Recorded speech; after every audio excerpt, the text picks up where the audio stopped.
Paizinho querido, eu sei que o Senhor vai fazer muito no nosso meio essa noite. Eu já te louvo, Senhor, antecipadamente, porque eu sei que o teu Espírito Santo já passeou no meio do teu povo essa noite. O Senhor já falou com muitas pessoas aqui. O Senhor já tocou o coração, aquele coração que estava reticente, talvez até mesmo de vir à tua casa essa noite.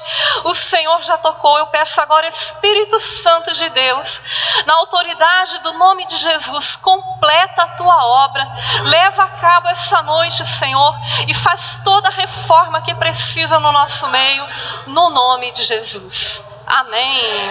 Aleluia.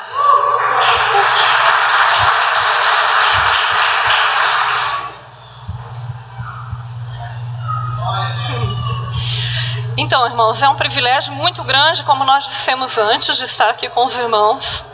Nós fomos surpreendidos, já tivemos que fazer um mexido aqui rapidinho, cochichando ali na frente, para mudar o que nós tínhamos pensado para essa noite, porque não vai funcionar.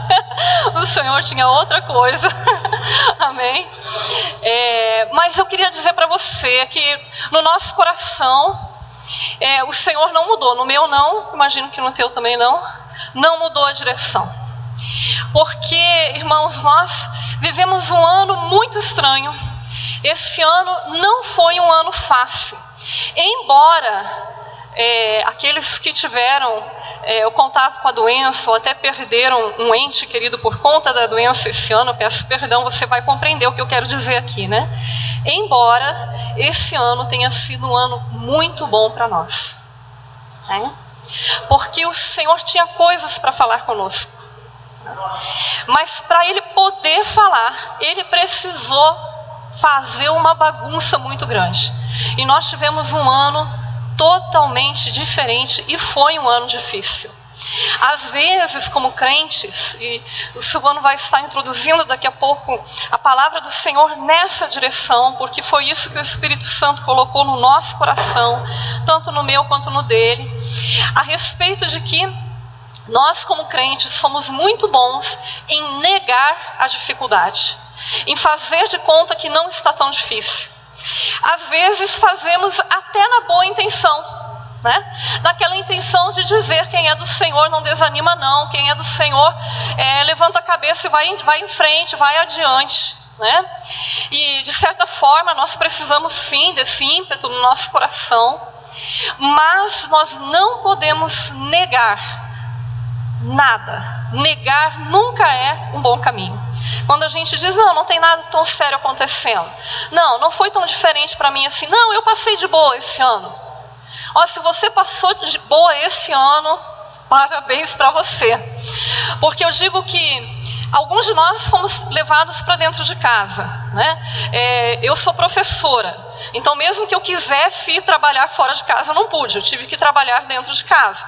Tem mais alguma professora ou professor aqui essa noite que está dando aula? Irmãos, força aí, guerreiros, nós vamos chegar até o final.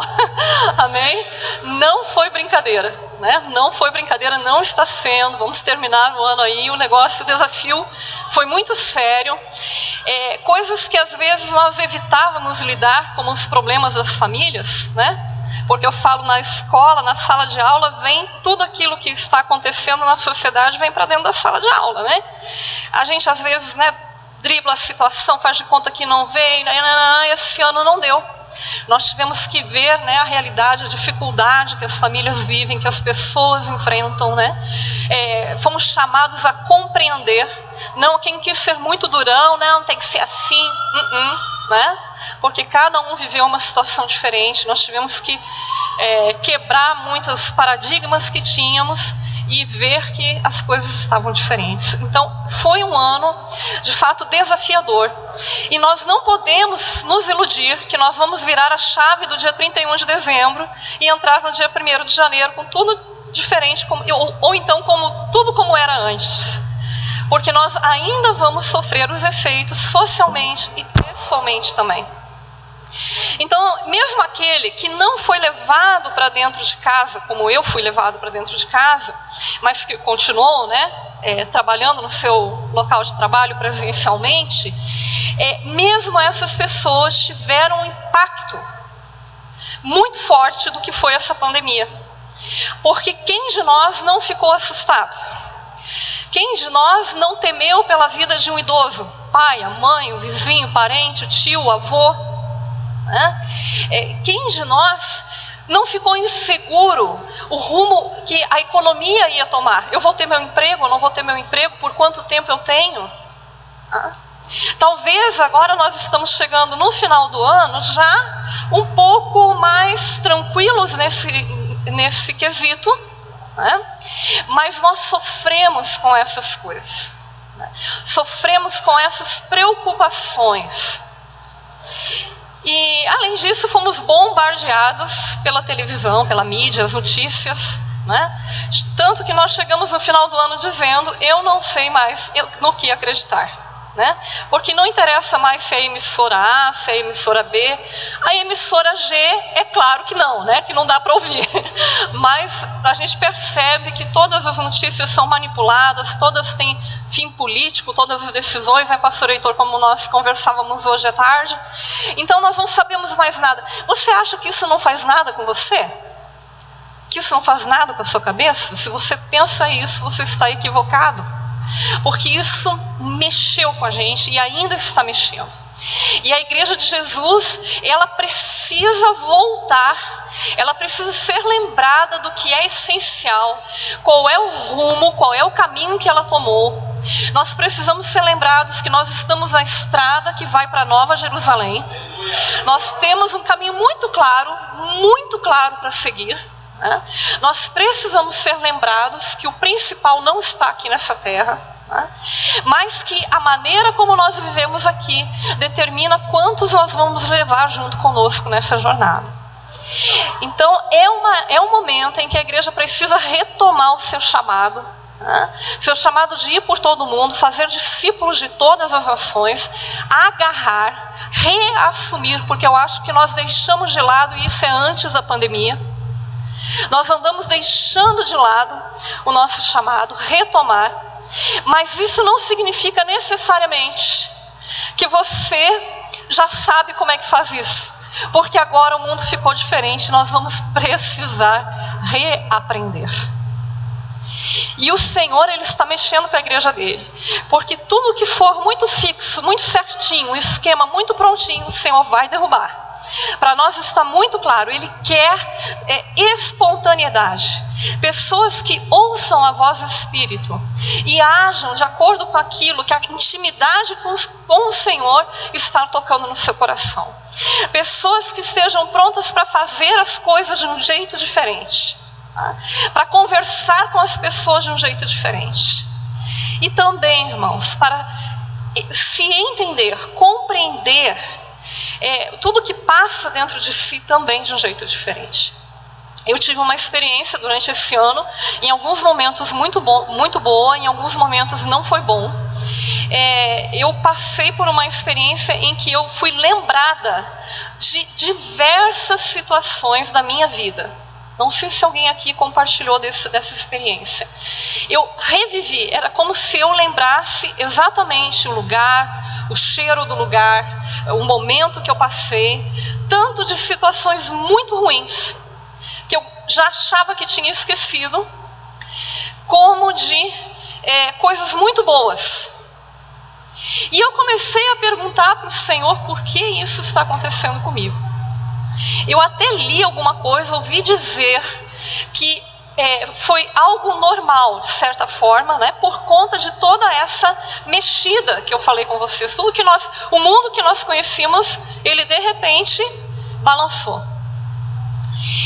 Mas ainda assim, eu acredito, e o Senhor falou comigo que havia algo a mais para Ele ministrar no meu coração, através dessas lembranças que vieram na minha memória. E eu queria dizer para você essa noite, que o que o Senhor quer fazer com a sua igreja começa primeiro dentro de nós. Tem coisa aí para resolver dentro de você. Tem coisas que o Senhor está resolvendo dentro de mim. Tem coisa para o Senhor resolver dentro de você. Nós vimos muito crente desanimado, nós nos assustamos com isso. Nós vimos muito crente com crise. Como Deus se deixa fazer isso, acontecer isso? Nós vimos muito crente que parou de buscar a igreja, porque mesmo quando nós não podíamos nos reunir, nós tínhamos as lives, não era motivo para ninguém. Porque a igreja, o evangelho, ninguém para, ninguém se iluda. Eu não tenho medo. Vem a perseguição que vier, a gente se reúne, de um jeito ou de outro, né? A igreja de Jesus é muito criativa, né? Agora, eu vi crente questionando, será que eu estou na igreja certa durante a pandemia? Eu vi crente invejando a live da outra igreja, e quanto mais longe essa igreja fica, parece que mais invejável ela se torna, porque a igreja que está longe, ela é tão bonita, né, irmãos?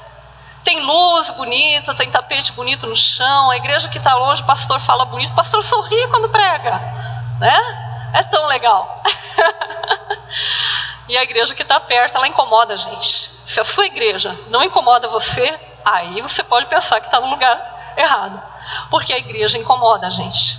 A igreja nos cutuca, ela nos provoca, ela nos joga no rosto que nós estamos errados. E às vezes isso é tão forte da parte do Senhor que algumas pessoas não aguentam. Então foi um ano de tanto questionamento, e eu vi crente questionando coisa que já era resolvida.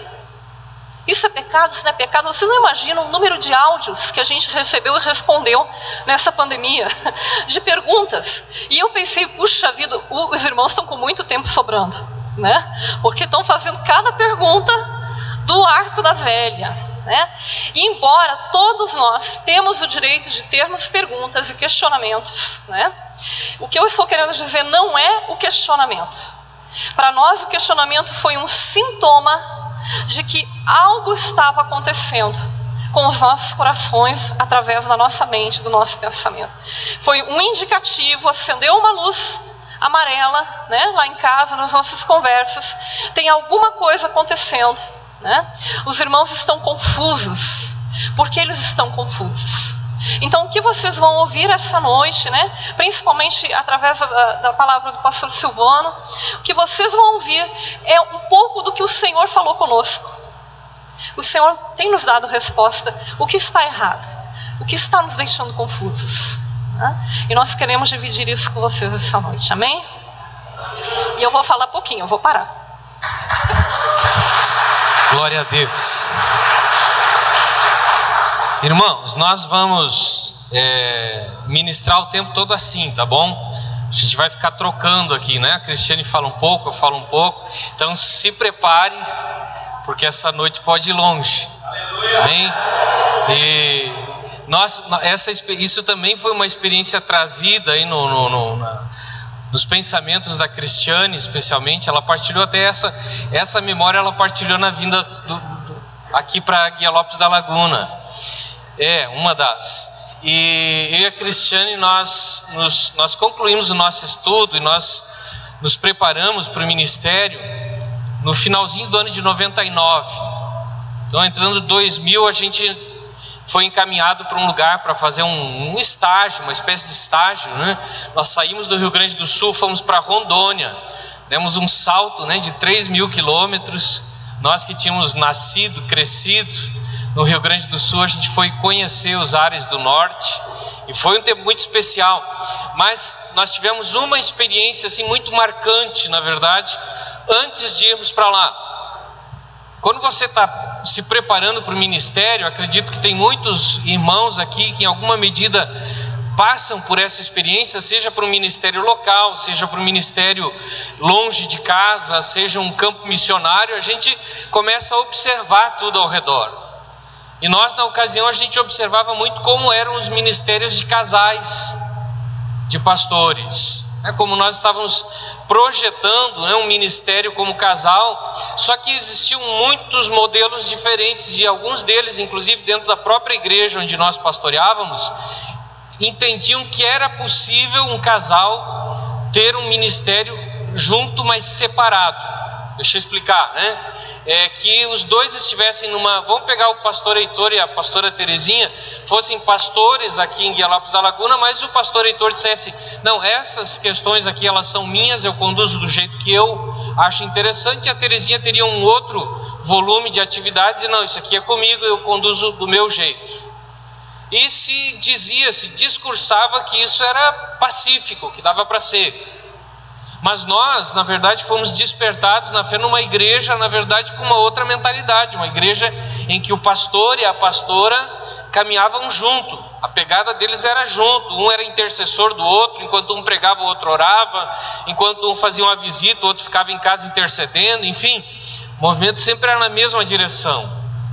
E nós fomos para um encontro, foi uma conferência, primeira conferência do Espírito Santo que nós participamos, assim, de uma mega conferência, e tinha lá um pregador chamado Werner Honzalek. Ele era um pastor da Alemanha naturalizado nos Estados Unidos, e ele era um homem que estava vivendo um ambiente de avivamento, algo impressionante, as histórias que ele ia contando.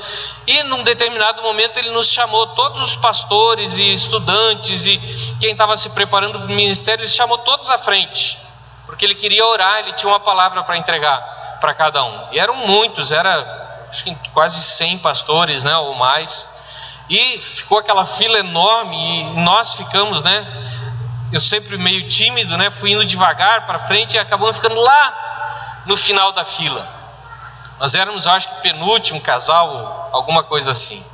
E demorou para aquele homem, ele foi orando um por um e ele ainda orava em inglês e tinha um intérprete ainda do lado, né? Então você imagina como que demorou esse processo.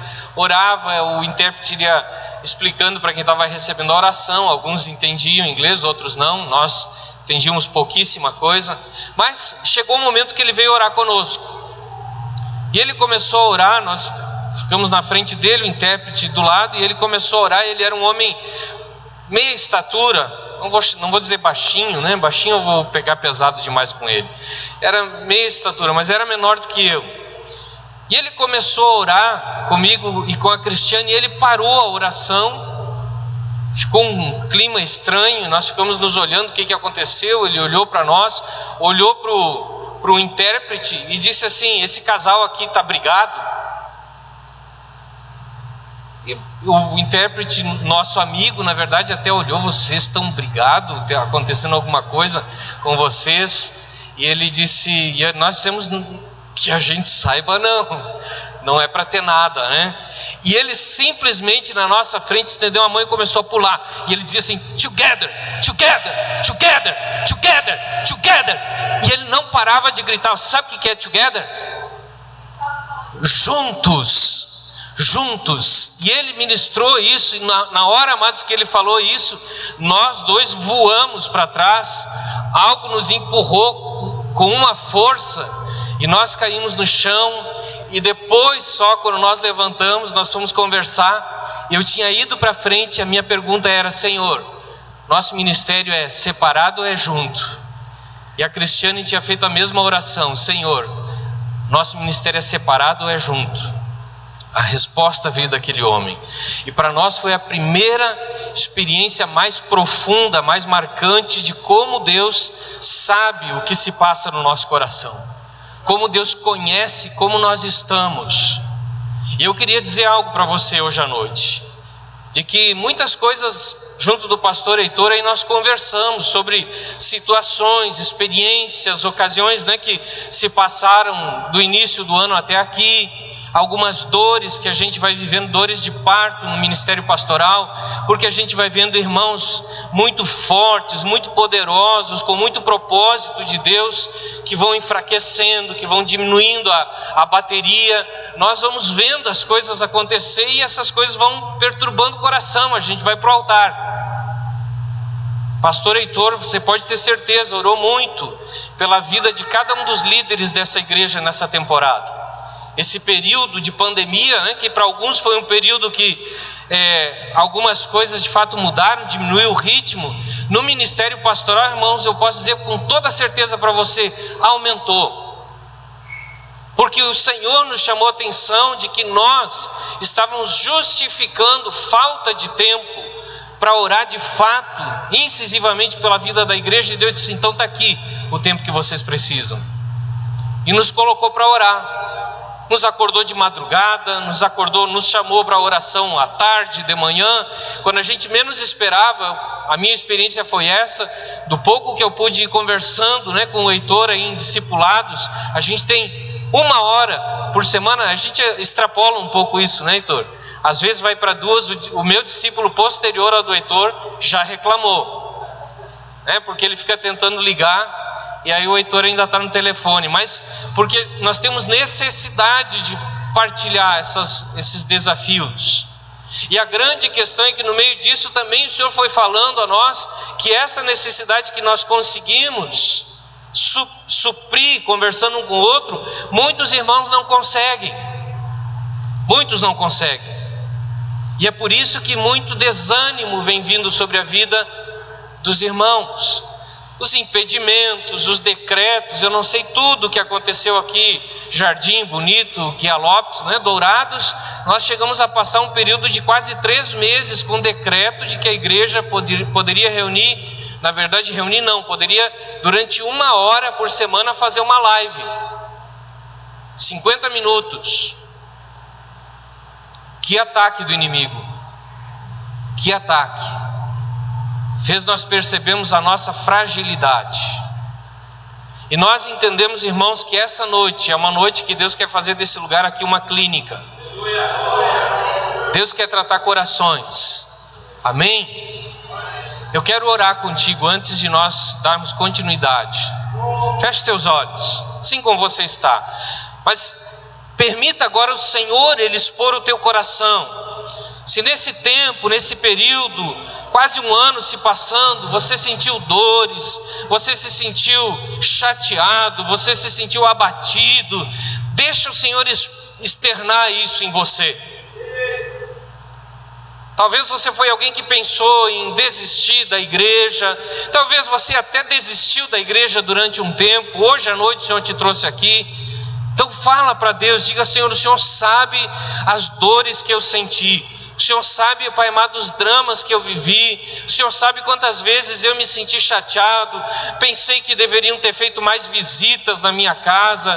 Pensei que o meu líder deveria ter dado mais atenção para mim. Essas coisas me magoaram, me feriram. Meu coração pesou. Hoje eu estou aqui, Pai, porque eu preciso ser curado. Espírito Santo de Deus, a tua presença aqui, Espírito, ela é sensível desde o primeiro instante que chegamos nesse lugar. Nós te glorificamos, Espírito Santo. A tua presença nesse lugar é o que nós mais ansiamos, porque ela é a presença do Pai no nosso meio, nos carregando no colo, nos trazendo para o seu colo, para tratar com o nosso coração. Nós desejamos, Senhor Deus, que Tu venhas reativar em nós nessa noite todo o ímpeto, toda a ousadia, todo o desejo, ó Pai amado, de conquistas, aquele sentimento que no começo da caminhada foi gerado no nosso coração, acende nessa noite mais uma vez. Pai querido e santo, nós nos apropriamos da Tua palavra que diz que o Senhor não vem apagar o pavio que ainda fumega. O Senhor vem para reacender. Espírito Santo de Deus, nós estamos nos colocando diante da Tua presença, vulneráveis ao Teu agir. Nós clamamos: toca nas nossas vidas, reacende no nosso coração a Tua presença, em nome de Jesus, amém e amém. Aleluia, glória a Deus. Irmãos, nós vamos contar para vocês, nós vamos ler 4 histórias, preste atenção nelas, bom? Essa é a dinâmica diferente, nós íamos na verdade montar grupos aqui dentro, mas entendemos que não vai dar ocasião para isso. Depois a gente até pode deixar as histórias aí, se alguém quiser depois cópia, não são histórias para ficar com cópia em casa, para esquecer. Hoje você vai ouvir só porque eu sei que enquanto você estiver ouvindo, o Espírito Santo vai falar algumas coisas ao teu coração, amém? Então, nós vamos ler, eu vou ler uma primeira. Tu lê a primeira? Então tá bom. O irmão Osvaldo conheceu Jesus em uma reunião na casa da irmã Celestina. Osvaldo tinha uma parceria de trabalho com Pedro, marido da Celestina. Pedro não era um homem muito religioso. Osvaldo deixava ele em casa nas quartas e sempre percebia um movimento alegre de um povo que chegava ali no mesmo horário. Num desses dias, Celestina veio receber Pedro na porta do carro e emendou um convite. O Pedro já te convidou para a nossa célula, Osvaldo? Eu já pedi para ele fazer isso.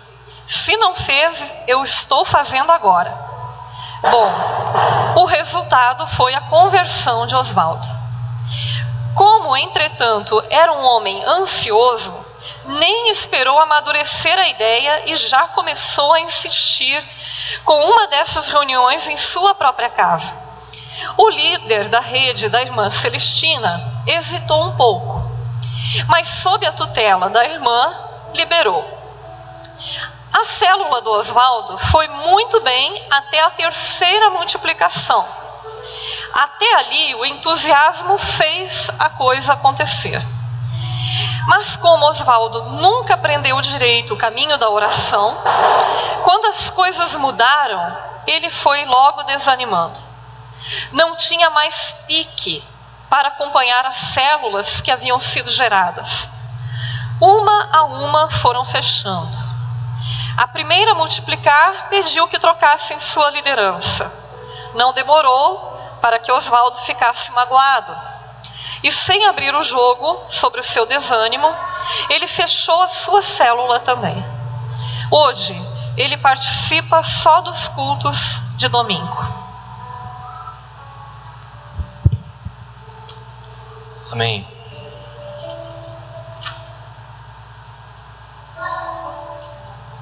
A segunda história. Quem conhece o irmão Inácio sabe bem o que é uma coluna da igreja. Cada pessoa que chega à igreja rapidamente conhece esse querido irmão. Em algum momento da caminhada, ele identificou que parte do seu ministério era a recepção nos cultos. Desde o momento em que foi decidido um rodízio entre as redes, isso já estava antecipadamente definido. Mas não importa qual seria a rede, irmão Inácio estaria lá. Isso criou algumas situações um tanto desgastantes. Ele não se encaixa à autoridade de ninguém. Na cabeça dele, é como hierarquia de quartel. Ele é veterano. Não está sujeito à agenda dos novatos. Graças a Deus, a sua vida é uma referência em termos de conduta. Pontual, conhecedor da Bíblia, dizimista e ofertante. A sua família sempre chega aos cultos, todos juntos, se ajoelham diante das cadeiras e oram. Só então se misturam no meio do povo. Seu Inácio tem aquela cara de vozinho querido, sempre simpático com os visitantes, todos gostam dele. Mas desde que a igreja começou a ter células, um problema surgiu. Por conta do seu perfil, ele é um homem exigente. Ele logo aderiu à ideia das células, mas a sua condução é como dos antigos estudos bíblicos. O que ele quer é aprofundamento. Por esse motivo, ele não consegue ganhar muitas vidas para Jesus. Seu processo é bem mais lento. Cada vez que um irmãozinho mais novo multiplica uma nova célula, ele se chateia e pensa em desistir. Como é natural ao nosso coração, ao invés de aquietar-se e alegrar-se no Senhor por suas próprias conquistas, ele se põe a criticar os mais novos. Segundo a sua percepção, é tudo oba-oba. Existem mais alguns irmãos de caminhada com o irmão Inácio. Os outros sequer toparam ter células. É com eles que ele vai desabafar e até julgar a meninada que foi entrando na igreja. Já tem até pessoas que mal chegaram e estão saindo. Nada justifica, mas os que não ficam reclamam de não se sentirem aceitos por esses irmãos do seu Inácio. Aguenta mais uma? Essa aqui é muito boa, gente. Quando Helena passou na adolescência, era difícil imaginar que pudesse liderar outros jovens. Era uma menina tímida. Caminhar em células, entretanto, deu um up na sua vida. A maneira séria e comprometida com que levava a sua fé lhe permitiu ser uma jovem de referência. Mesmo que internamente se sentisse insegura, num grupo menor, sua fala era clara e convincente. Aos poucos foi se tornando mais forte. A célula de Helena começou com um grupo de jovens muito parecidos com ela. Porém, numa determinada noite, seu irmão conseguiu trazer um colega do tipo nada a ver com o restante da galera, o Elias. Aquelas coisas que só Deus explica. O jovem piradão, para deixar a situação ainda mais inusitada, entregou a vida a Jesus. Passou o tempo da calmaria e aquela célula encheu de malucos. Elias começou a arrastar seus amigos consigo. Helena, ainda que tendo sido fundamental para ganhar a vida de Elias, não era a pessoa mais indicada para lidar com aquela mudança. Como ela parecia sempre muito centrada, ao procurar o pastor para pedir socorro, não pareceu precisar tanto assim.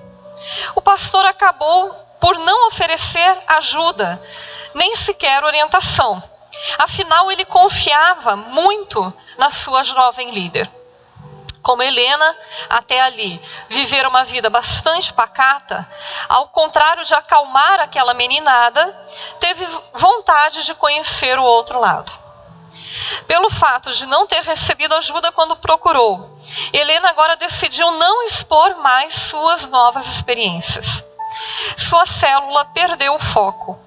A galera começou a trocar o conteúdo elaborado pela igreja por maratonas de séries, passeios nos parques e meras rodas de bate-papo.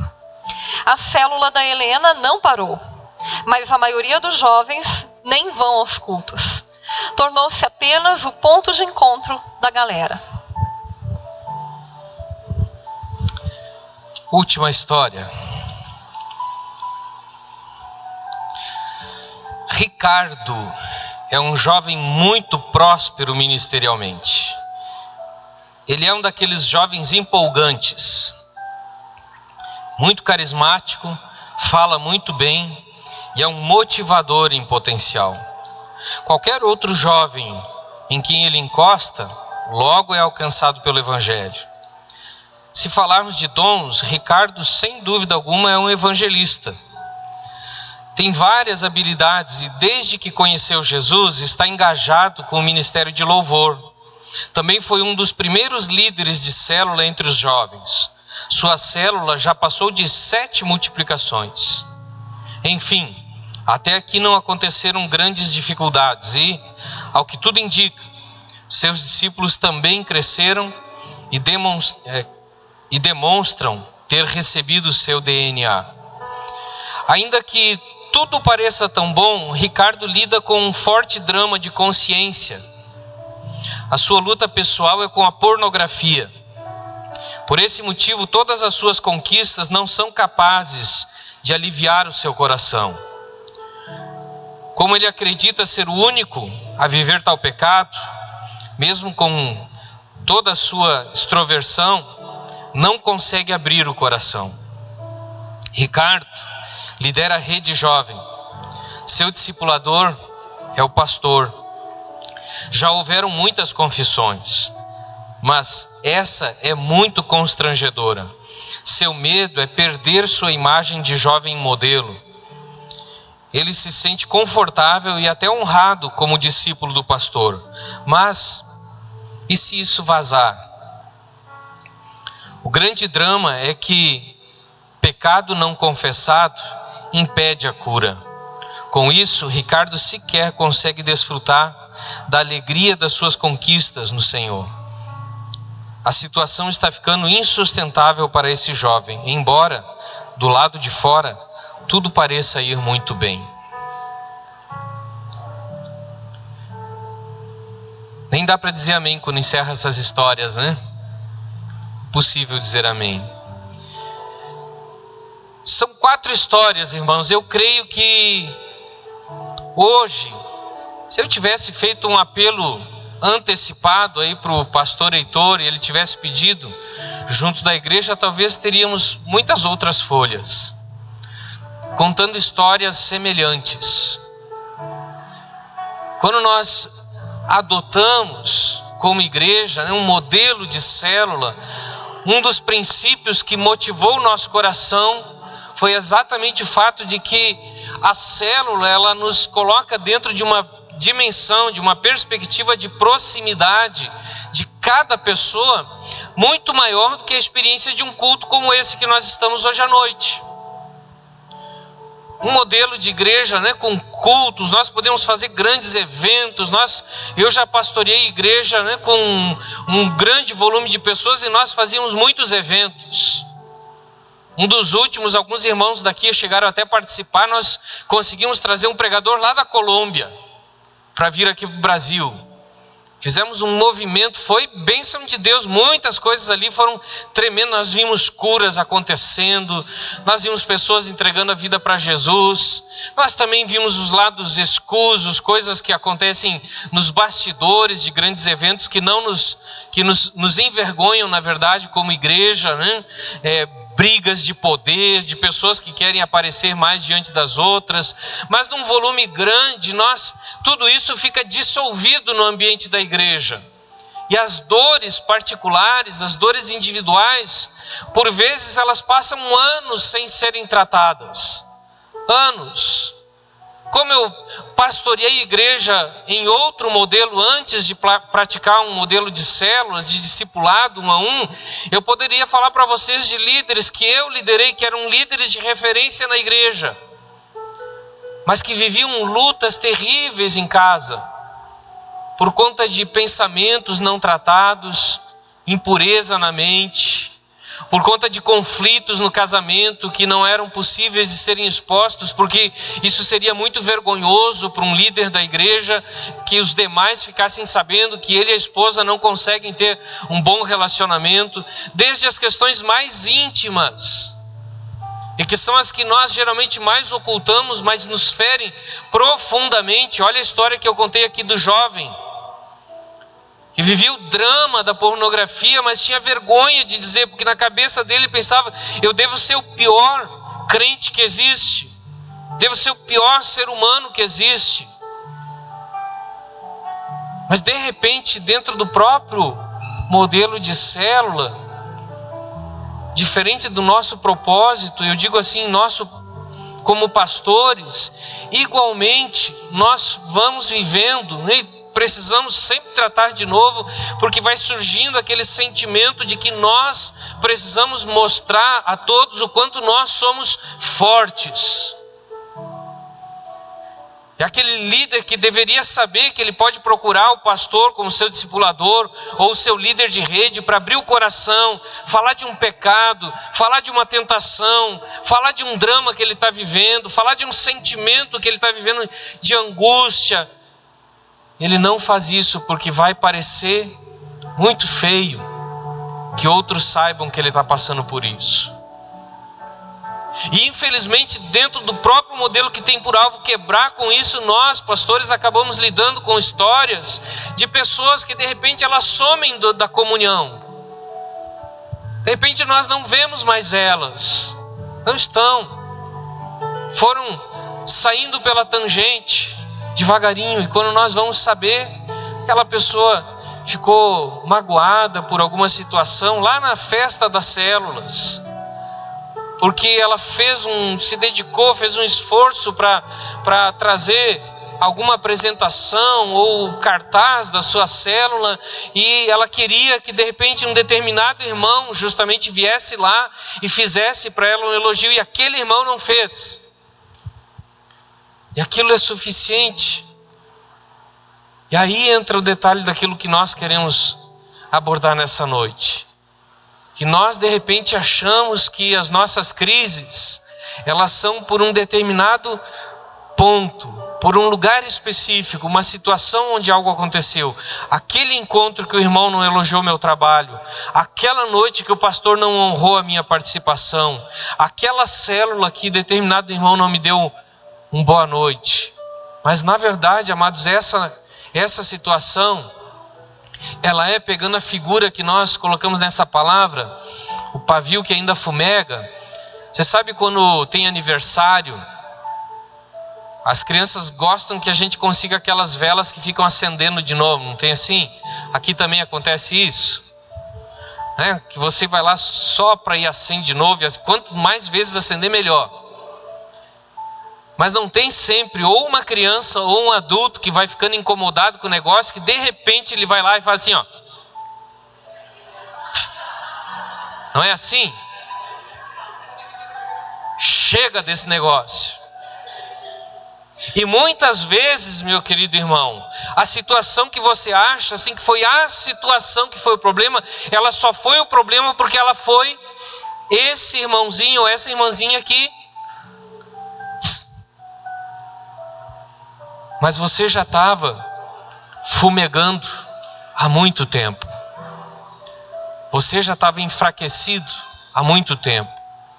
Você teve problemas familiares e começou a cansar, mas você não falou para o teu líder que você estava precisando de uma trégua porque cansou, porque estava dando uma atenção para a família. E você foi se esgotando, e de repente achou que não dava mais para ir adiante.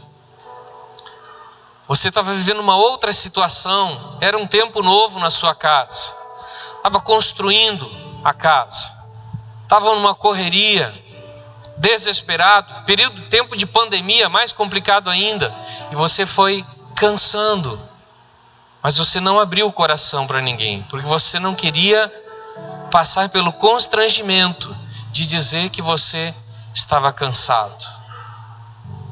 Quando eu estava ainda período meu de formação, eu li um livro, o título desse livro dizia assim: o direito de dizer simplesmente está doendo. Como faz bem, em algumas situações, você simplesmente chegar naquele irmão que é o teu líder e dizer para ele: está doendo. Nós precisamos aprender como crentes que a gente não precisa dar explicação para tudo, porque nem para tudo nós temos explicações. Ou você sempre tem resposta para tudo? Algumas situações, eu até já contei isso aqui na igreja, em que eu liguei para o pastor Luiz, que é o meu discipulador, e disse assim para ele: Luiz, hoje eu só quero falar, não quero que tu diga nada. E o pastor Luiz disse: ok, meu querido. E eu falei durante 1h e tanto no telefone. E aí eu terminei, deu um silêncio do outro lado, e eu disse: e aí, pastor Luiz? Ele disse: você pediu para eu não falar nada. Você quer mesmo que eu fale? Eu disse: não, então não fala. Fala na outra semana, no outro discipulado. Tudo bem. Porque na verdade eu mesmo não sabia dizer, era um misto de sentimentos. Você já passou por isso? Você tem um misto de sentimentos que você não sabe dizer o que é. Você não sabe se de repente você achar um irmão e dar uns tapas nele e resolve. Não. Misericórdia, irmãos, isso não, tá bom? Mas às vezes você de fato precisa apenas abrir o coração. Eu quero ler uma palavra contigo. Eu quero que você abra mais uma palavra além dessa que nós lemos aqui. Ezequiel 36, do 26 ao 28.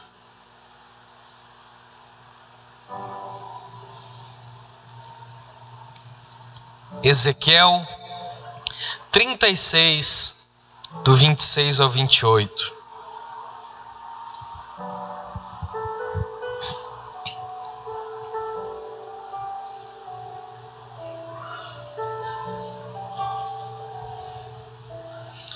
Amém? Poucos acharam, hein? Amém? Olha o que diz lá. Eu lhes darei um coração novo e porei dentro de vocês um espírito novo.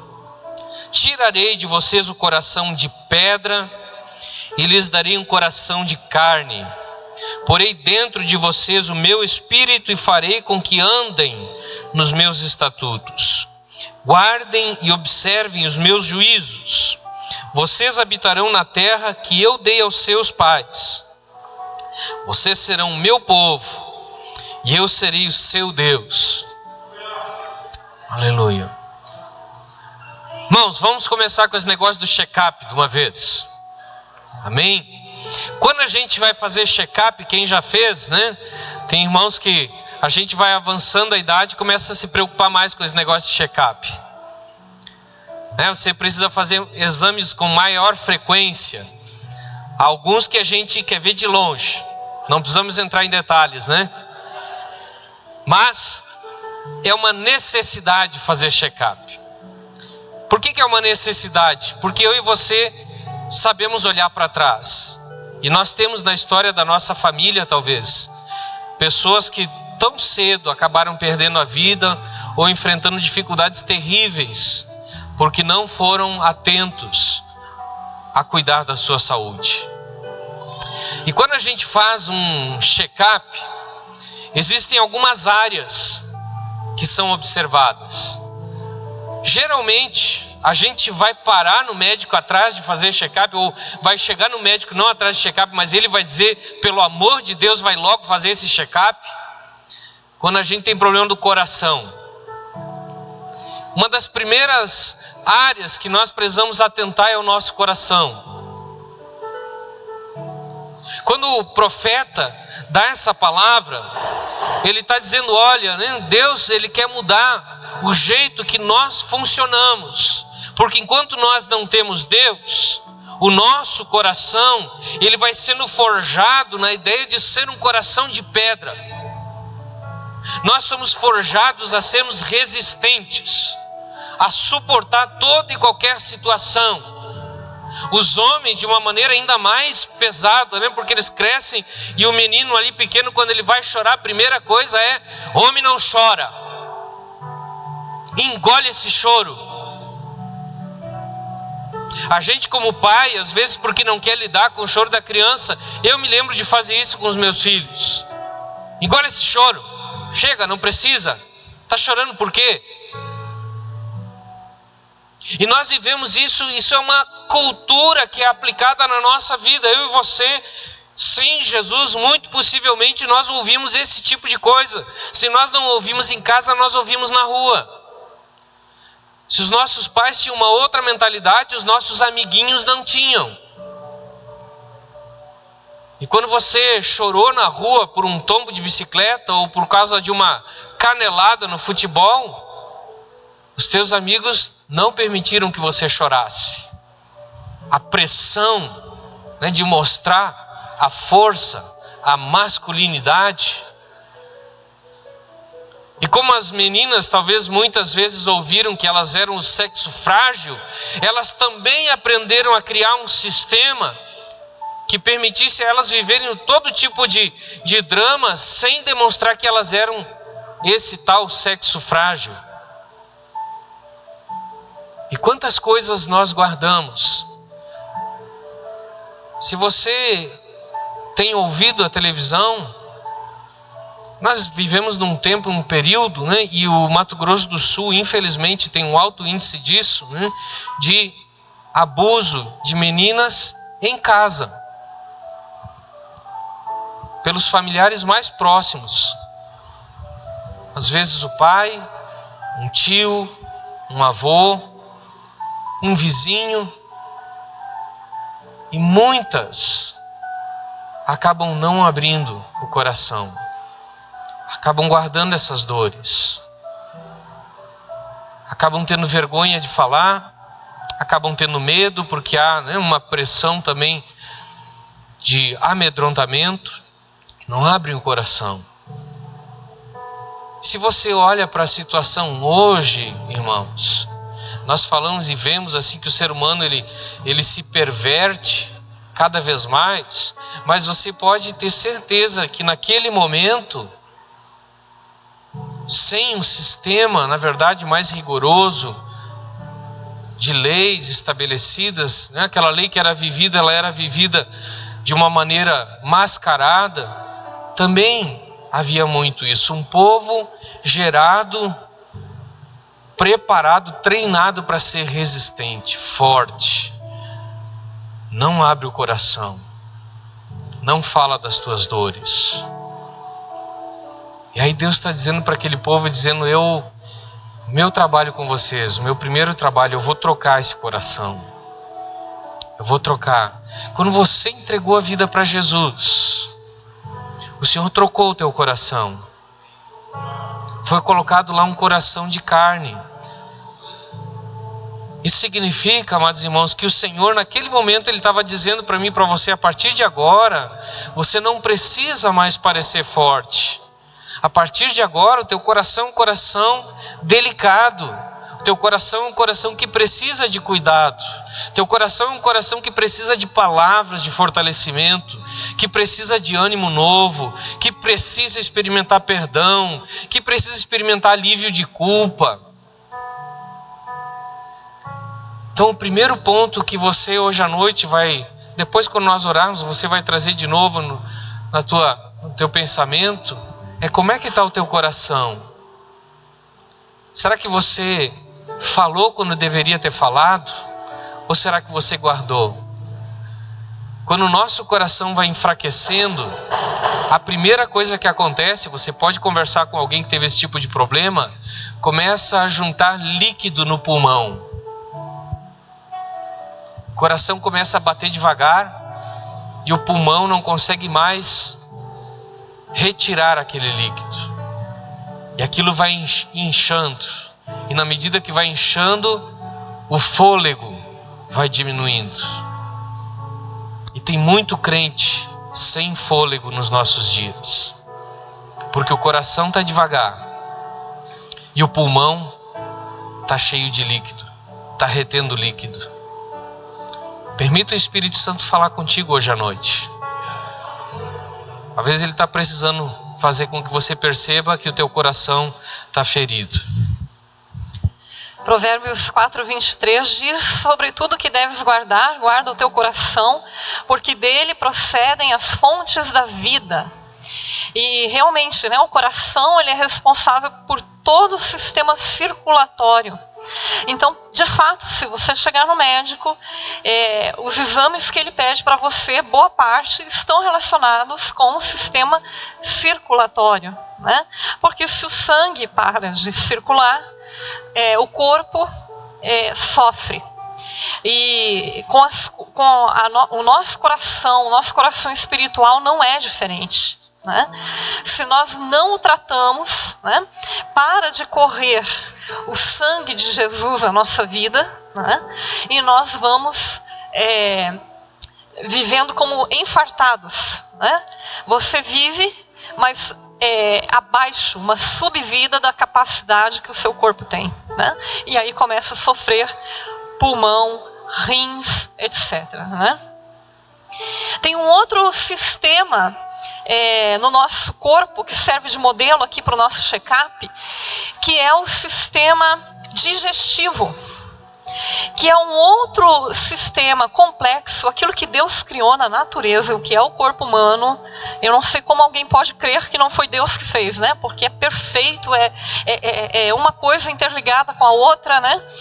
O sistema digestivo ele tem a ver com aquilo que nós consumimos e o nosso corpo absorve. Um livro antigo tinha um título assim, não era livro de igreja, né? Era um livro secular. O título era Nós somos o que comemos. Talvez alguém lembre disso, né? Nós somos o que comemos. Porque na verdade a nossa alimentação acaba determinando nosso humor, nossa saúde, uma série de coisas, né?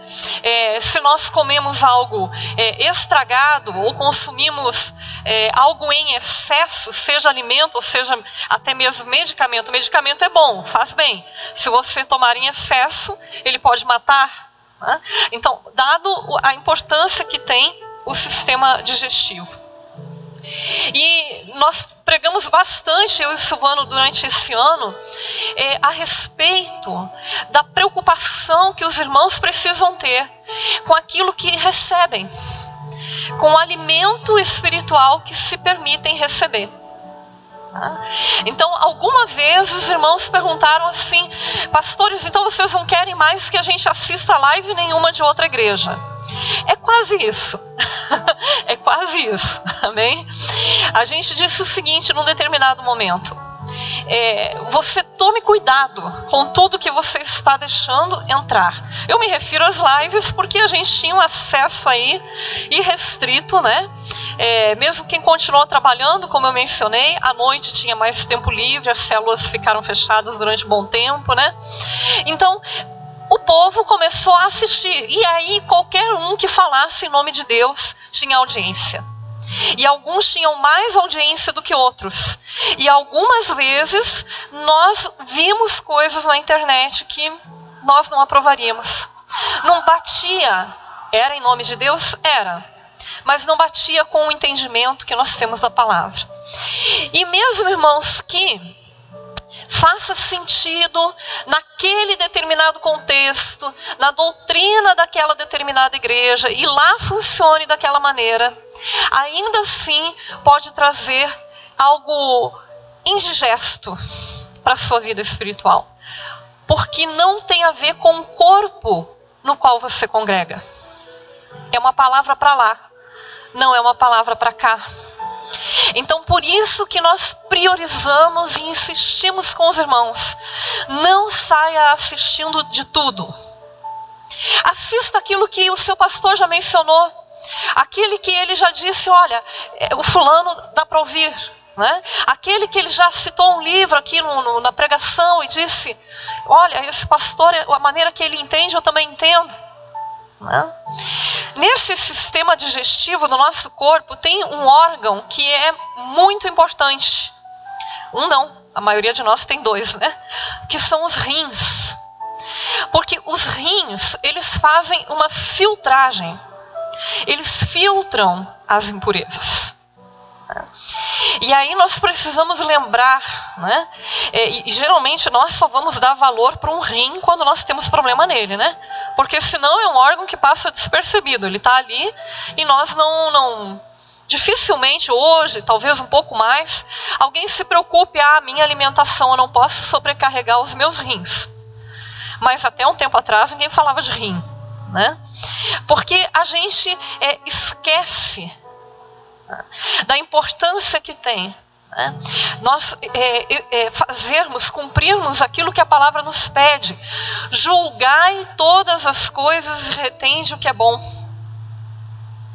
Muito cansaço no nosso meio, muita mente exausta e com minhocas fazendo lavoura lá dentro, né? Tem a ver com esse excesso de alimento que nem sempre, não necessariamente, é o que você precisa, está de acordo com aquilo que você está vivendo, com o contexto no qual você vive. E quem é que ajuda você a fazer esse filtro? Eu comecei a assistir uma pregação e de repente alguma coisa não testificou ali no meu coração. Quem é que está fazendo o trabalho de rim na sua vida espiritual? O Espírito Santo do Senhor. Nós temos o melhor filtro de todos. Nele não dá pedra, né? Nele não acumula cálcio.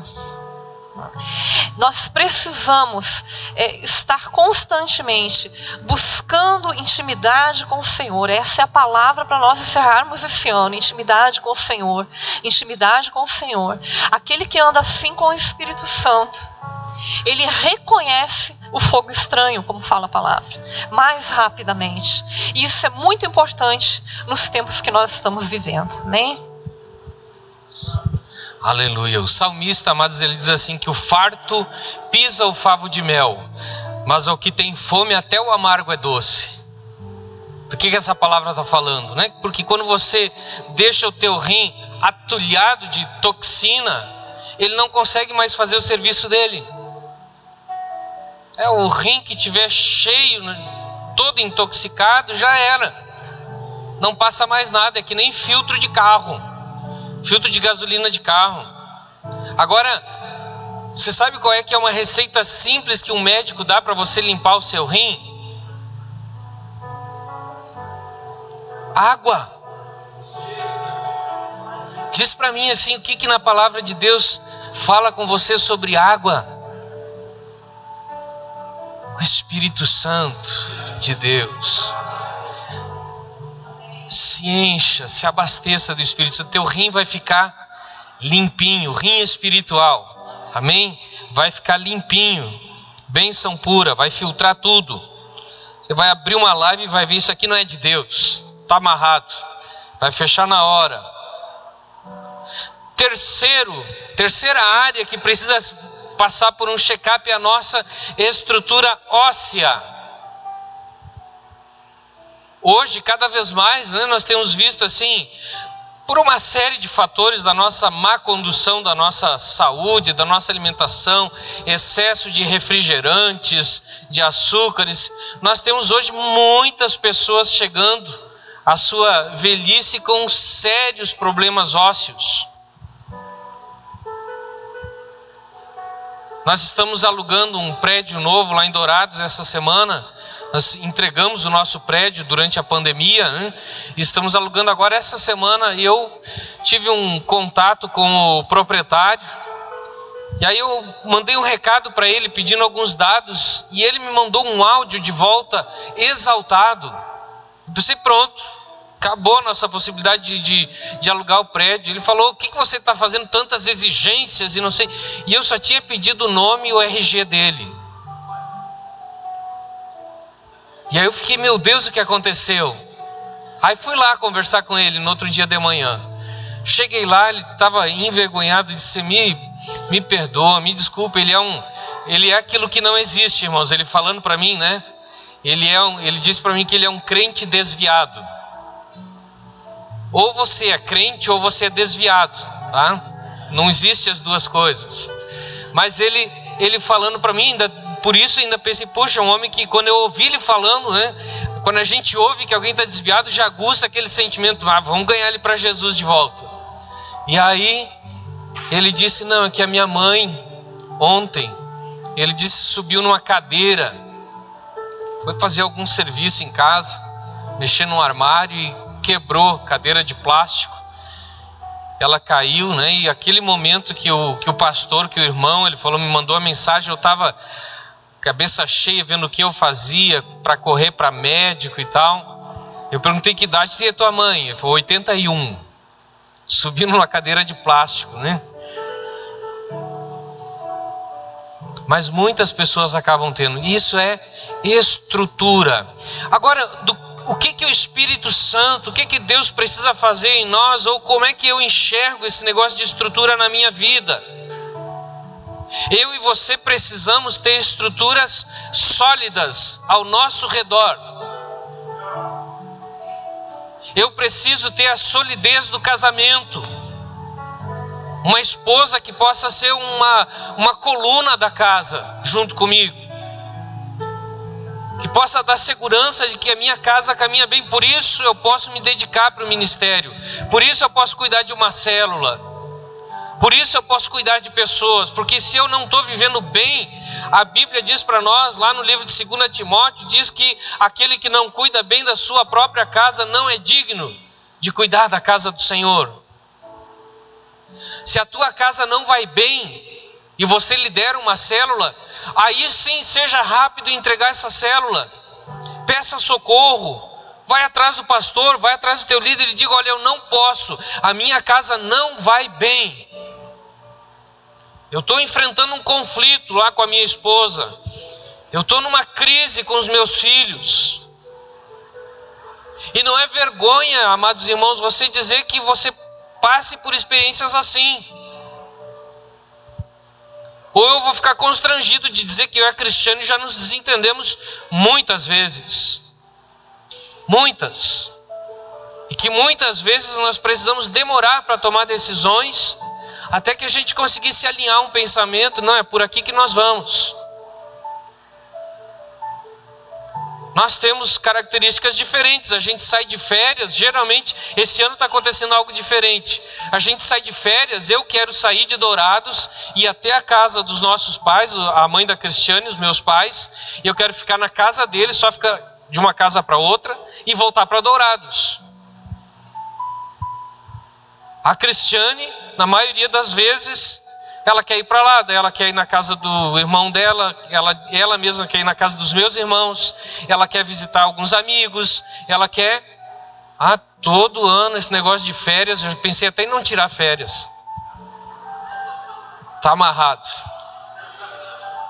Vamos tirar férias, mas esse ano, hoje, vindo para cá, eu vinha falando para ela, gente, esse ano pode passar na casa do tal irmão, e podemos passar na casa do outro irmão, e no outro, já estamos querendo fazer uma volta lá pelo litoral de Santa Catarina, porque tem um monte de irmão para lá, são pastores, né, da fonte, que a gente conhece, mas não consegue conviver, tem poucas reuniões, esse ano menos ainda, nem teve, mas nós temos dificuldades.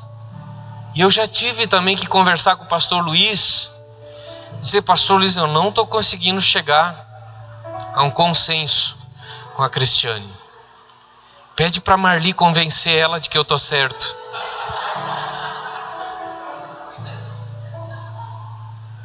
E aí o pastor Luiz começa a me questionar, parece que alguém já falou com ele. Eu suspeito que a Marli já deu a dica. Então é estrutura. Olha ao redor de si, como é que está a tua casa? Não adianta, meu irmão, você avançar no reino. Não adianta você projetar conquista, multiplicação de células, se a tua casa não vai bem. Não adianta. O que vai acontecer é que talvez parte daquilo que você produziu, por conta de outras pessoas que estão ali, ainda se mantém. Mas na maioria das vezes, quando a nossa vida não vai bem, nós não vamos conseguir gerar uma semente de algo que nós não temos. Então, se a minha vida não vai bem, se eu não estou conseguindo caminhar, minha estrutura pessoal, familiar não vai bem, o que eu estou gerando para frente é o mesmo que eu tenho. Aquelas pessoas que eu estou cuidando, lá na frente elas vão começar a sofrer o mesmo problema que me tirou do foco da caminhada com o Senhor.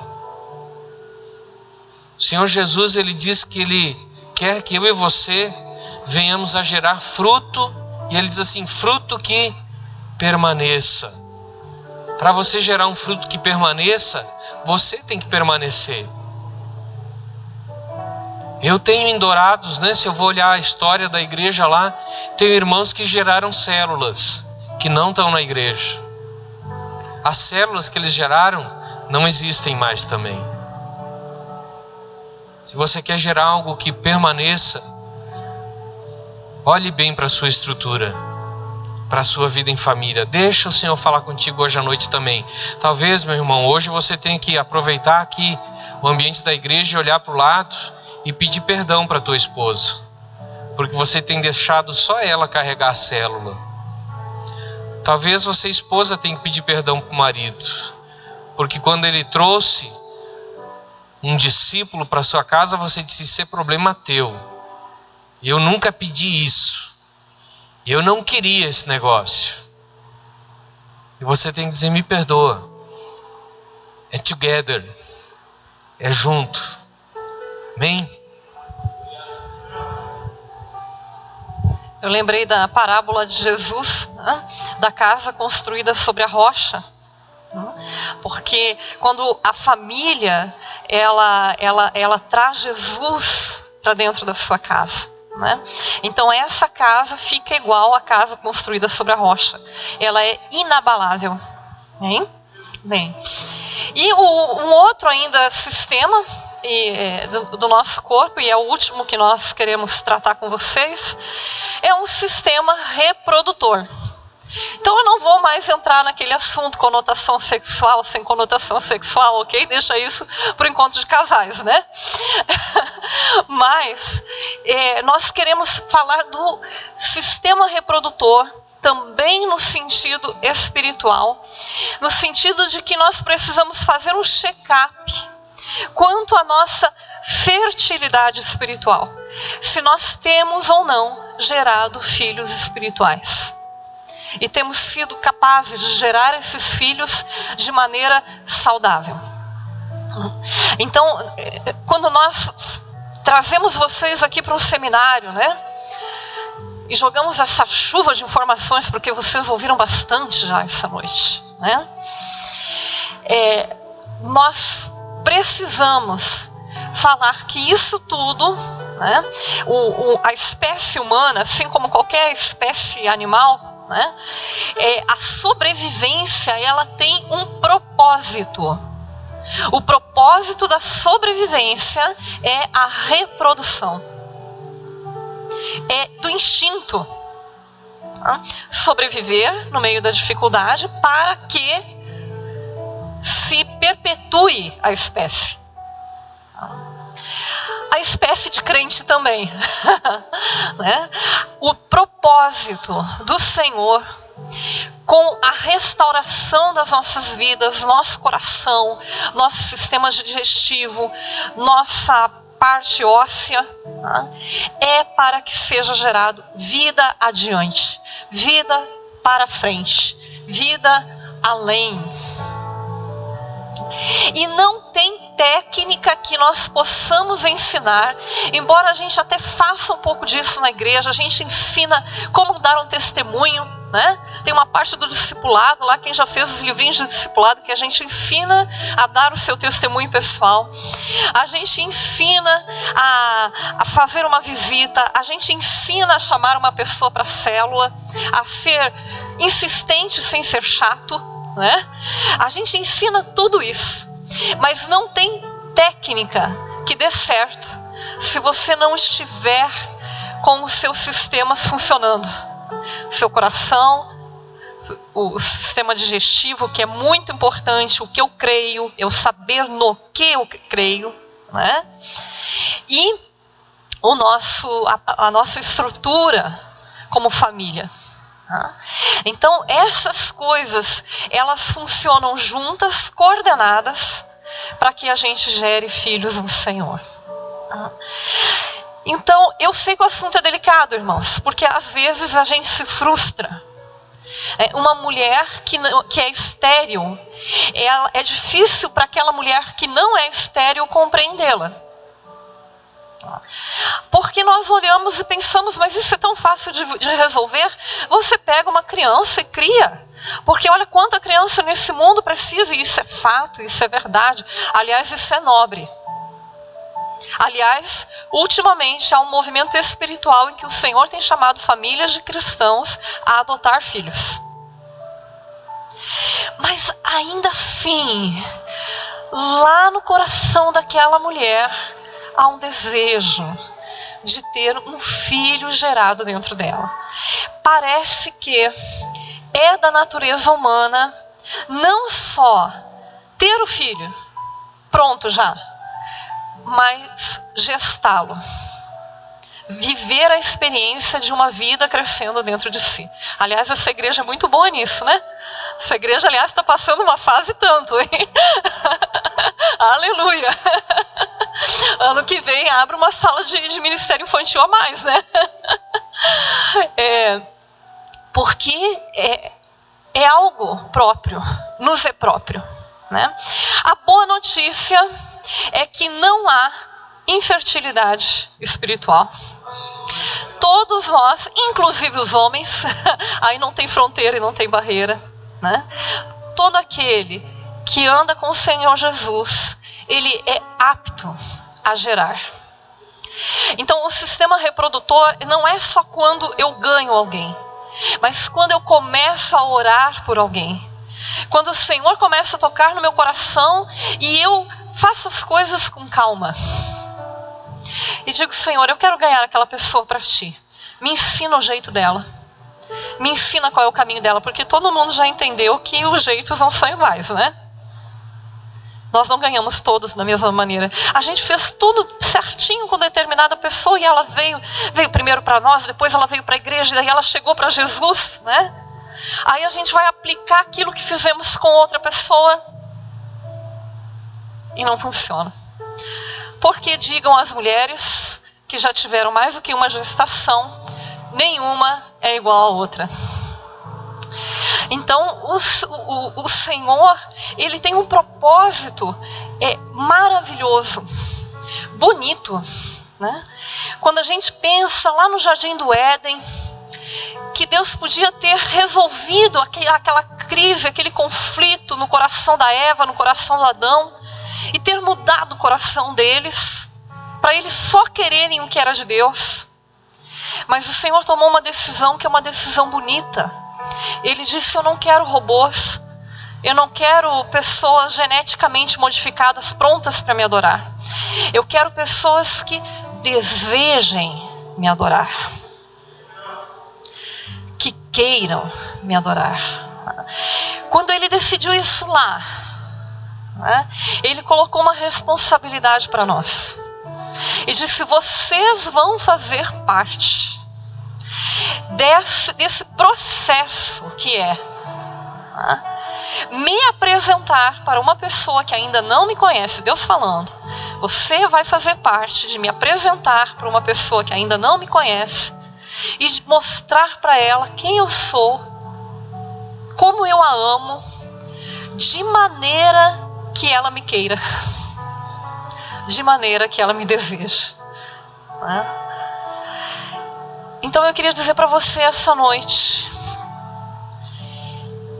todo esforço que você tem feito para ganhar alguém vale a pena. Talvez você não vai ver, talvez não seja para sua mão que esse filho, né? Não é você que fará o parto, talvez não. Mas aquela pessoa que você pensa que não tem, não, essa aqui, encerraram-se as possibilidades, vale a pena. Quando lá no céu o Senhor for fazer um inventário,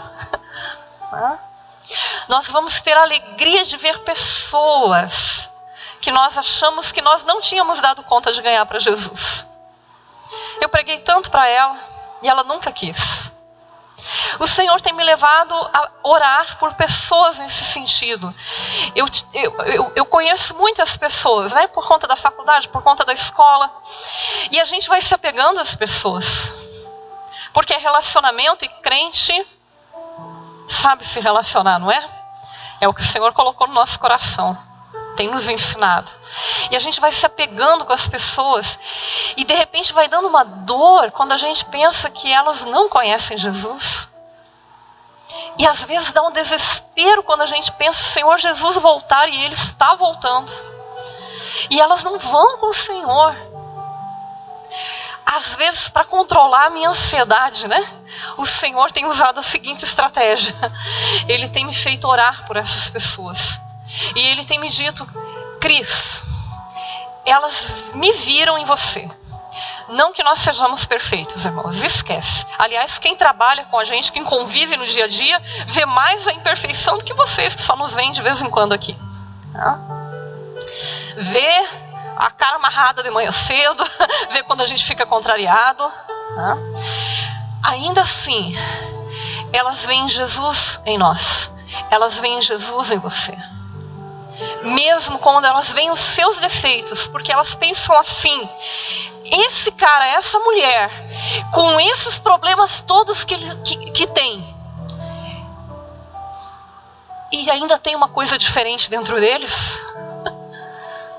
O que é essa coisa diferente dentro deles? Então, não pense que você não prega, não pense que você não gere filhos. Não acredite nessa mentira de Satanás. Não pense que você não consegue. O Senhor te fez fértil. O Senhor tem dado filhos. Talvez você não tenha prestado atenção, Presta atenção no que ele gera no seu coração. Lembra que um filho começa na gestação. O que é que ele tem gerado no seu coração? Quem é que ele tem gerado no seu coração? Amém? Glória a Deus.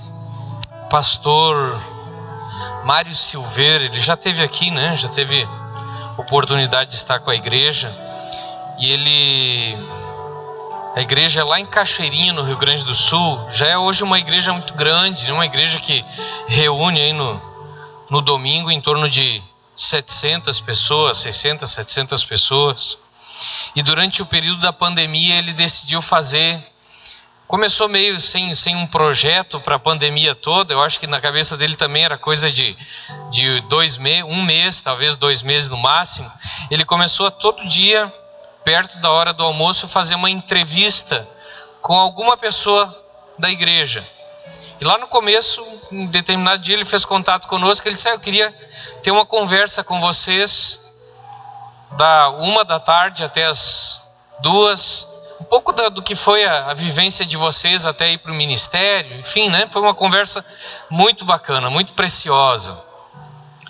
E aí, como ele nos convidou, eu passei a observar, assim, todos os dias que eu podia, eu dava uma olhada, ver com quem ele estava conversando. E foi muito precioso, irmãos, porque nesse processo eu ouvi muitos testemunhos de pessoas que disseram que marcou na vida delas o testemunho que elas viram na minha vida e da Cristiane.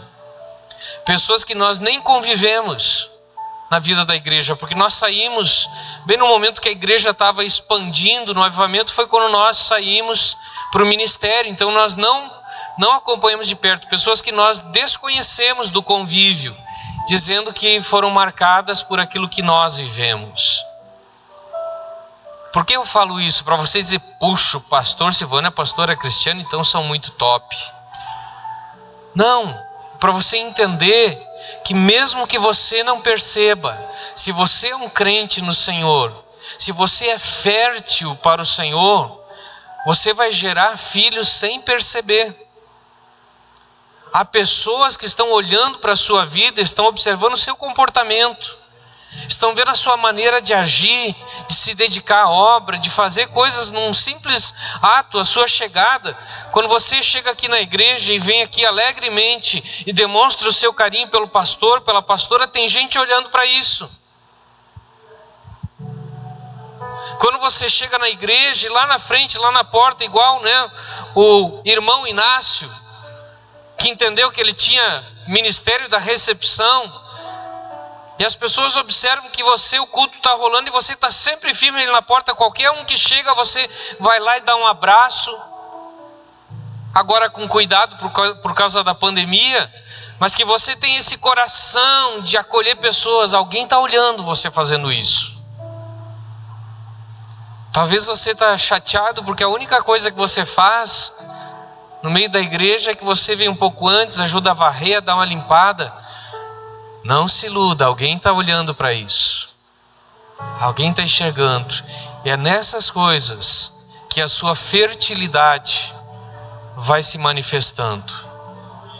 Quem sabe lá na frente você vai ver uma live do pastor Heitor entrevistando e alguém dizendo: aquele irmão, o jeito dele varrer, meu Deus.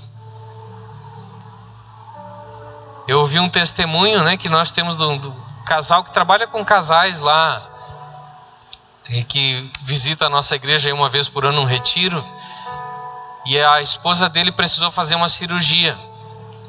Ela internou no hospital, cidade de Ivoti, lá no Rio Grande do Sul. E aí, alguns dias se passaram. Um determinado dia, a secretária do hospital entra no quarto junto e diz assim: escuta, com que vocês trabalham? E aí eles disseram: nós somos missionários, nós viajamos o Brasil pregando a palavra para casais. E aquela secretária, ela bateu numa daquelas mesinhas, né? E disse: eu sabia, vocês tinham algo diferente. E aí a esposa, ainda deitada, disse assim: mas O que você percebeu? Ela disse assim: o jeito que ele guarda a tua bolsa no carro é diferente. É em detalhes, irmãos, que você é observado. Detalhes. Passamos para você a lista do check-up. Esse é o check-up. Amanhã já é dia de receita. Amanhã nós vamos passar receita. Tem medicamentos. Mas o check-up é hoje à noite. O Marcos está por aí? Cadê o Marcos? Tá lá atrás. Marcos, você preparou aquela música para nós? Deu certo? Glória a Deus, aleluia. O bálsamo do Senhor vai ser derramado nessa noite, nesse lugar. Não esconda as feridas. Não esconda. Não tem como o Senhor derramar bálsamo se a ferida fica escondida. Se o coração está enfraquecido, você vai orar e vai dizer: Senhor, derrama esse bálsamo no meu coração. Eu preciso de fôlego de novo. Eu preciso que essa água toda que entrou no meu pulmão saia. Em nome de Jesus. Ela está dificultando a minha respiração. Eu preciso de filtro no meu rim. Tempo de cura. Fica de pé, irmão.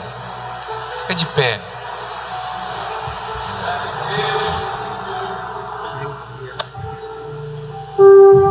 Eu gosto muito de louvor, adoração. Eu amo. Algumas vezes, até aqui em Guilherme já me aconteceu isso. Começa a acontecer o louvor, eu tenho vontade que o pastor Heitor diga: hoje você não vai pregar, vamos só ficar adorando. Eu uma vez fui em um culto, participei de um culto onde isso aconteceu.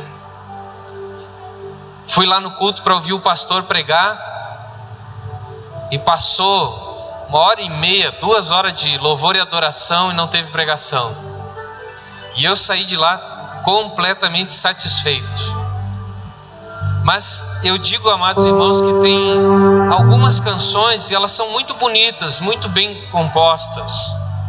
Outras eu não consigo imaginar elas senão que tenham sido inspiradas pelo Senhor e que elas têm um propósito na nossa vida. Eu pedi que o Marcos ensaiasse, preparasse um louvor, e esse é um desses louvores. Eu creio que essa adoração ela veio do altar de Deus. Ela quer trazer cura no nosso meio. Eu sei que a gente tem que ter todos os cuidados, né?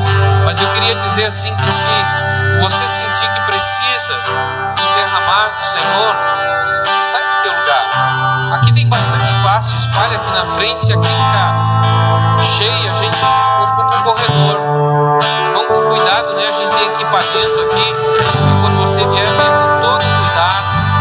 Não precisa vir afobado. O Senhor não vai sair daqui sem derramar a unção dele na tua vida.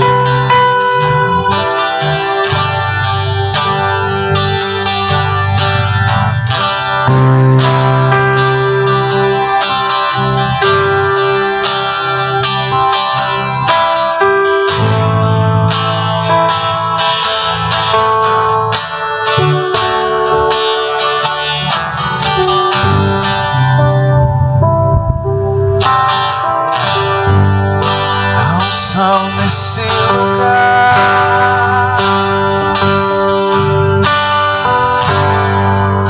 pra sarar tuas feridas, pra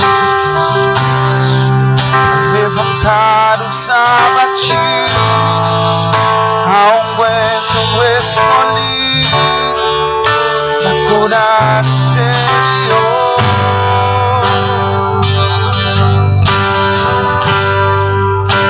Unção nesse lugar,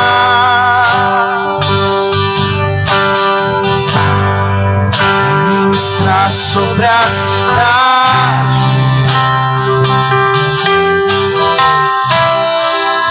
ministrar sobre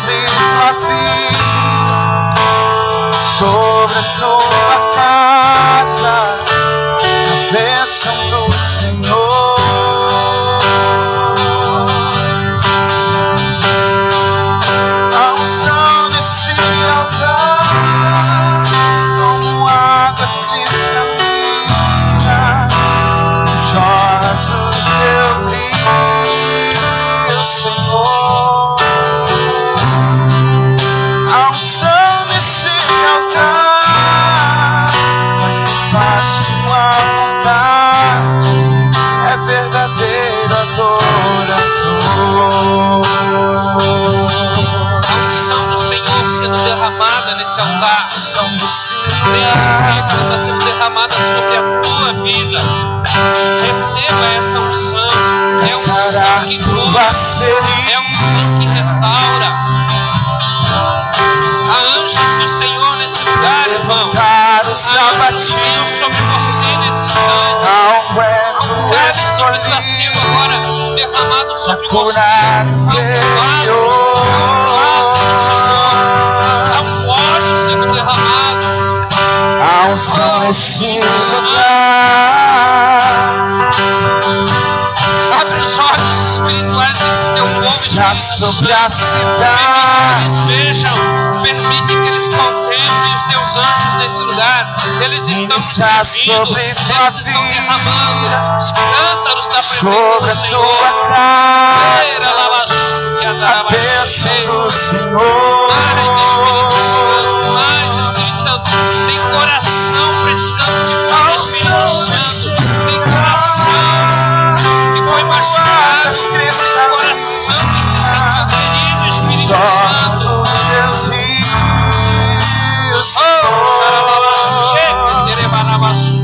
a unção desse lugar faça habitar.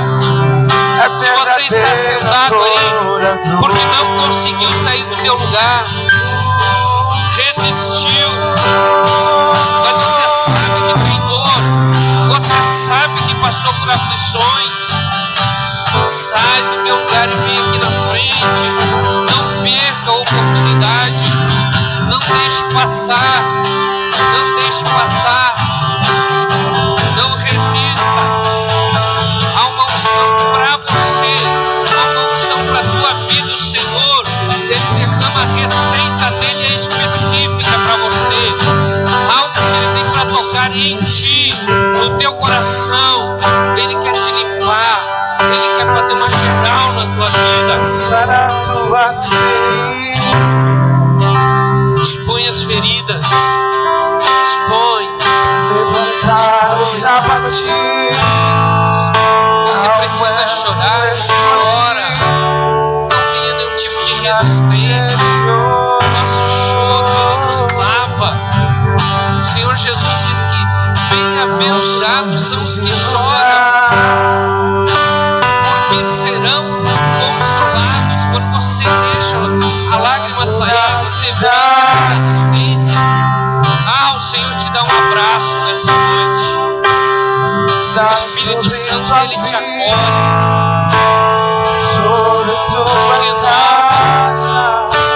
Se tem algo doendo, o Espírito Santo vai dar aquele sopro. Sabe aquele sopro, irmão, na ferida? Aquele sopro que você recebeu lá na tua infância, da tua mãe, quando se machucou. É o sopro que o Espírito dá lá onde tem a ferida. Sinta o sopro do Espírito nessa noite na tua vida. Sinta o sopro do Espírito.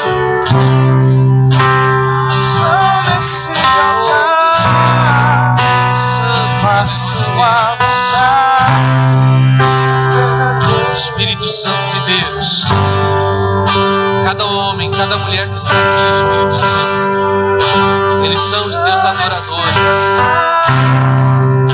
Eles estão aqui, Senhor,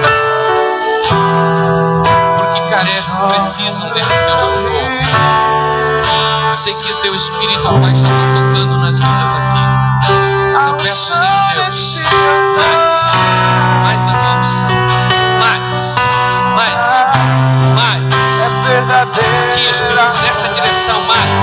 Sopra, toca, Espírito Santo, toca. A unção nesse lugar, com águas cristalinas, jorram do teu rio,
Senhor fez essa noite.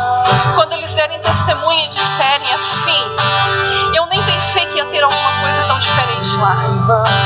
Eu nem passou pela minha cabeça que o Senhor ia tocar no meu coração essa noite. Que ao dar esse testemunho, a autoridade de Jesus venha sobre os seus lábios. E muitos sejam curados, libertos e passem a crer no Senhor Jesus. Amém. Glória a Deus. Aleluia. Glória a Deus, irmãos. Aplaude ao Senhor aí, glorifica Ele. Aleluia. Santo Deus. E hoje foi só o diagnóstico. Amém? Só o diagnóstico. Se prepare para amanhã. Amanhã tem algo grande da parte do Senhor.